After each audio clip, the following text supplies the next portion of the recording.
मैं हूं आपका मेज़बान जामरी जान और आप देख रहे हैं हल्ला न्यूज़।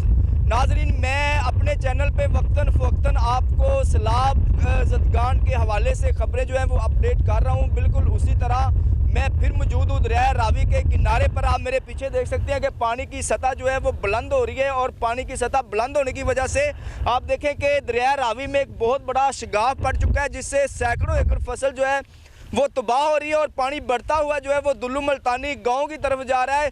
शायद गांव को भी नुकसान होने का खदशा है और तमाम हंगामी सूरत हाल से निपटने के लिए जो रेस्क्यू 1112 के एहलकार हैं वो भी बिल्कुल अलर्ट बैठे हैं किसी भी हंगामी सूरत हाल से निपटने के लिए। तो मेरा कैमरामैन दिखा सके तो जहाँ नज़र जाती है तो पानी ही पानी नज़र आ रहा है। ऊपर से मौसम भी ख़राब है और मौसम की ख़राबी की वजह से भी बहुत ज़्यादा नुकसान होने का खदशा है। इसी तरह की तमाम खबरें देखने के लिए हमारे चैनल को लाइक करें, सब्सक्राइब करें और